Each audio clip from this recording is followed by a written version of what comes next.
लोग, आशा है आप लोग बहुत अच्छे होंगे और ईश्वर सभी लोगों को खुश रखे, स्वस्थ रखे। आप लोग अपने जीवन में यूं ही आगे बढ़ते रहें, यूं ही तरक्की करते रहें। माता रानी सबको खुश रखे, यही हमारी ईश्वर से प्रार्थना है। तो आज का ब्लॉग शुरू हो रहा है 9:30 बजे। यहाँ पर चावल भी बना लिए थे हमने, सब्जी भी बना ली, अब जा रहे रोटी सेकने। तो अभी बाबू को तो हमने नहलाया धुलाया है नहीं, अभी उसका नहलाना धुलाना बाकी है। और घर के बगल में हमारे लगी हुई है तरोई, तो 2 तरोई मिली हुई हैं, तो बाबू के लिए बनाएंगे सब्जी 2 तरोई की। ये नहीं तरोई उसके खाने भर के लिए हो जाएंगी। और सुबह तो बहुत ही ज़्यादा काम रहता है कि सुबह वीडियोस वगैरह बनाना तो बहुत ही मुश्किल है। सुबह इतना काम रहता है कि बस जल्दी जल्दी सारे काम फिनिश करो, नहीं तो दोपहर को 1-2 बज जाते हैं अगर धीरे धीरे कोई काम करते रहो तो। यहाँ पर दोस्तों हमारी ये छोटी नंद बची हुई है, सबसे छोटी वाली, और बड़ी वाली तो स्कूल चली गई। यहाँ पर हमारी चाची खाना बना रही है, हमारी दादी सास है, मेरी सासू मम्मी की सास है ये। यहाँ पे मकाई के छिलके पड़े हुए हैं क्योंकि हमारी नंद जिस दिन आई थी उस दिन मक्के खूब लेके आई थी, उनके यहाँ मक्के लगे हुए हैं, तो वैसे अभी तक मक्के के भुट्टा भूंज के चबाया जा रहा है। अभी भी बहुत रखे हुए हैं, जिसको भी खाना है आ जाए। फिर दोस्तों हम आ गए थे किचन पर रोटी बनाने। और प्लीज़ दोस्तों हमारी वीडियो पसंद आए तो वीडियो को लाइक करें, चैनल को सब्सक्राइब करें, प्लीज़ हमारा सपोर्ट करें और वीडियो कंटिन्यू देखते रहें। जो कि हम अपने बेटे को खाने में क्या क्या देते हैं वो भी घर पर ही तैयार किया हुआ, और हमने उसे खाने की आदत कैसे डाली है, ये सभी तरह के वीडियोज़ हम आपके साथ शेयर करते रहेंगे। और वीडियो में आप लोगों को आगे देखने को मिलेगा हमने अपने बेटे अक्षित के लिए खिचड़ी किस तरह तैयार करी है, जिससे वो बड़े मन से खाता है।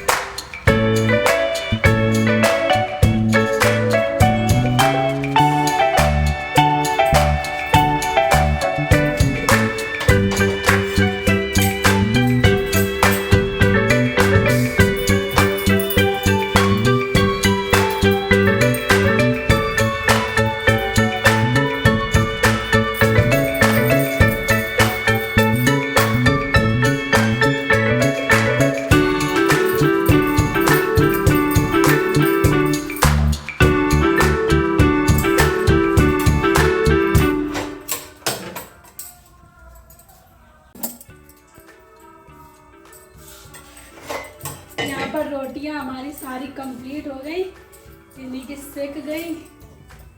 मुझे रोटियाँ बनाने में ज़्यादा टाइम नहीं लगता है, फटाफट बेलते जाओ सेकते जाओ, और पहले बहुत टाइम लगता था, अब नहीं लगता है।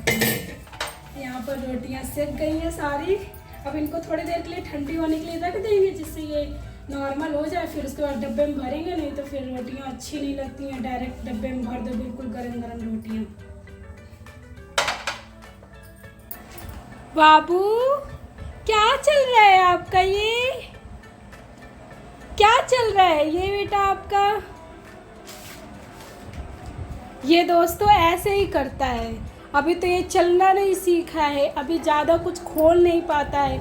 थोड़ी बहुत चीज़ खोल लेता है तो उन्हीं में लगा रहता है। जब ये ज़्यादा खोलेगा तो फिर हमको दूसरी जगह उठा के सारे सामान रखने पड़ेंगे। नहीं, इनकी वजह से तो कोई सामान एक जगह मिलेगा ही नहीं।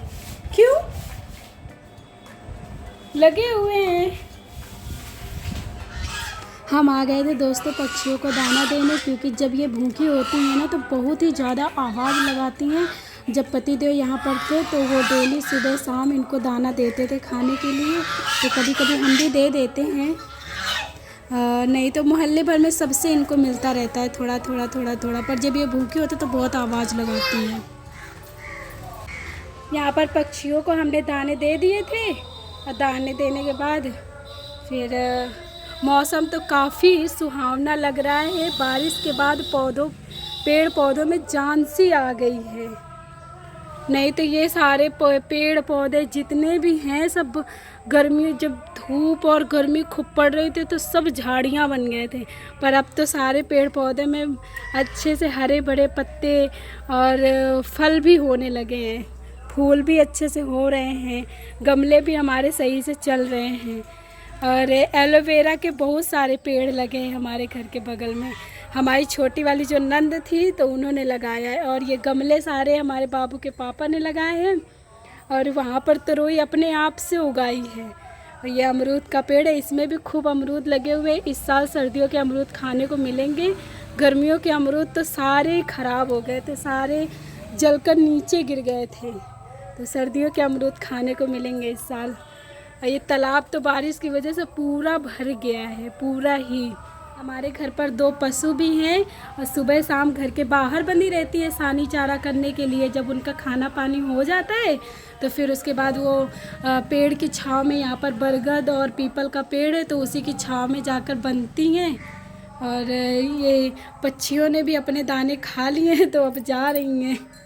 ये बाबू हमारे सीढ़ियों में जाकर बैठ गए। इनका रोने वाला मुंह बन रहा है क्योंकि यहाँ पर ये हमारे मोहल्ले की दादी है तो ये डांट रही है बाबू को, तो एक तरफ को मुंह करके बैठ गए, रोने वाला है।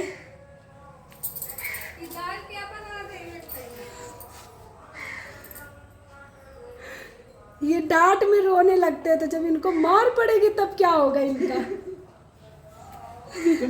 पक्का चुप रोने वाले हो क्या? हाँ रोने वाला है। और दोस्तों हम कर रहे थे किचन की साफ़ सफाई ताकि अगली बार खाना बनाने के लिए किचन हमारा साफ़ रहे। और बाबू भी हमारे नहा धोकर तेल मालिश हमने कर दिया था तो अब वो भी सो रहे हैं। वो 2-2.5 घंटे आराम से सोएंगे, तब तक हम अपने बाकी बचे काम ख़त्म कर लेते हैं। नहीं तो जगेंगे तो फिर कोई भी काम करने नहीं देंगे। तो हम अपने काम कर रहे थे यहाँ पर धीरे धीरे ख़त्म। अभी हमने खाना भी नहीं खाया था, बर्तन धुलना है, पोछा लगाना है, फिर उसके बाद खाना खाएंगे। तब तक बाबू हमारा जग जाएगा।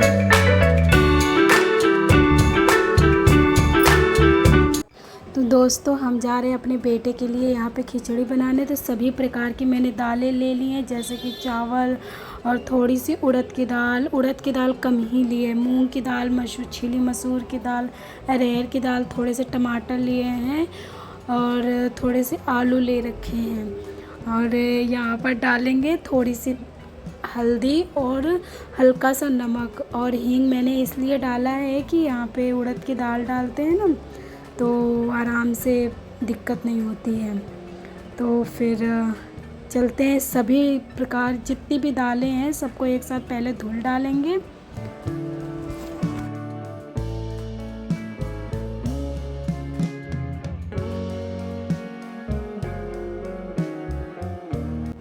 दाल धुलकर मैं ले आई हूँ और कुकर में सब कुछ एक साथ डाल के पहले सभी दालों को और चावल को डाल दूँगी। और फिर उसके बाद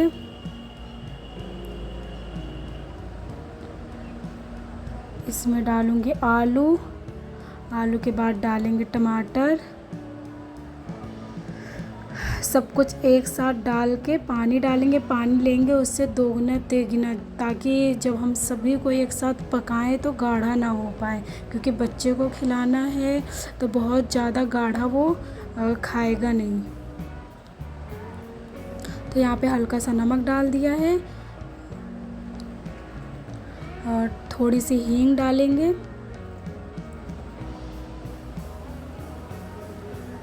फिर हमने यहाँ पर थोड़ी सी हल्दी डाली है।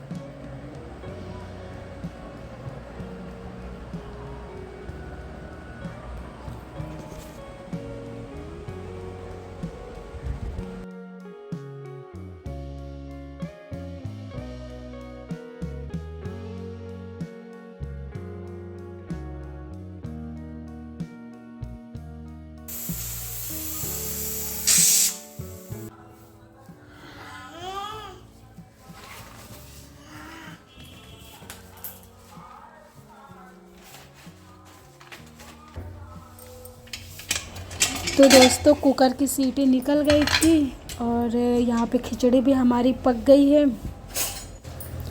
अब हम इसे एक कटोरे में परस लेंगे। कलछुल से पहले चला के देखेंगे कि अच्छे से पक गया है कि नहीं पक गया है। तो खिचड़ी तो अच्छे से पक गई थी। अब सारी खिचड़ी को कुकर से कटोरे में परस लेंगे और थोड़े से खिचड़ी बेटे के लिए निकाल लेंगे।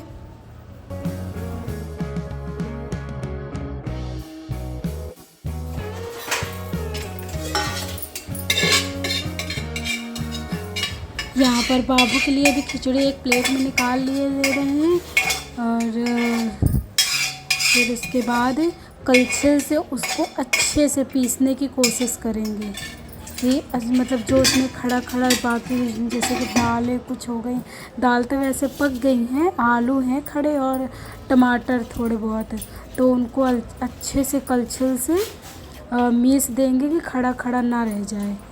यहाँ पर मैं थोड़ा सा घी लूँगी और घी मैंने घर पर ही तैयार किया है, बिल्कुल देसी घी, शुद्ध घी, क्योंकि मैं अपने बेटे को जितना कोशिश हो सकता है मेरे से मैं उसको घर की चीज़ें देने की कोशिश करती हूँ, बाहर से कोई चीज़ नहीं।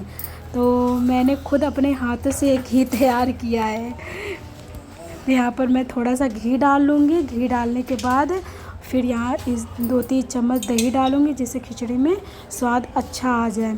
तो दही डालेंगे, फिर उसको अच्छे से मिक्स करके फिर खिलाएंगे बाबू को।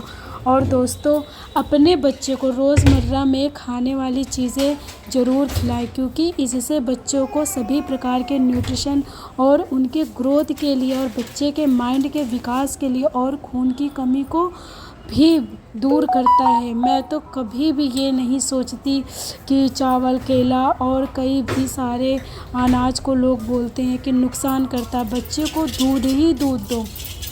पर मेरा मानना है कि जब कोई भी खाने पीने की चीज़ अत्यधिक मात्रा में कोई भी चीज़ हो, खाने पीने वाली चीज़ कुछ भी ले लो, अत्यधिक मात्रा में जब उसे दिया जाएगा तो वो नुकसान ही करेगा, क्यों ना वो दूध ही हो। तो जब प्रकृति इतनी सारी चीज़ें दे रही है, अनाज से लेकर बहुत सारी चीज़ें, तो बच्चे को इंट्रोड्यूस करवाने में क्या जाता है। तो 6 मंथ का जब बेबी हो जाए तो उसे थोड़ा थोड़ा सॉलिड से लेके धीरे धीरे धीरे धीरे मतलब देना शुरू कर देना चाहिए, जिससे उसकी आदत लग सके और आराम से खाना सीख जाए और शरीर में किसी प्रकार की कमी भी ना रह जाए। तो मैं तो बस यही सोचती हूँ कि दूध के साथ साथ बच्चे को खाने अनाज है और फ्रूट्स हैं और मतलब दूध भी दो, दही, छाछ, सब कुछ, मतलब सब कुछ उनके न्यूट्रिशन में रखो कि जिससे प्रोटीन, विटामिन, आयरन, फाइबर और ना ही कैल्शियम की कमी हो। दूध में क्या मिलता है? कैल्शियम मिलता है।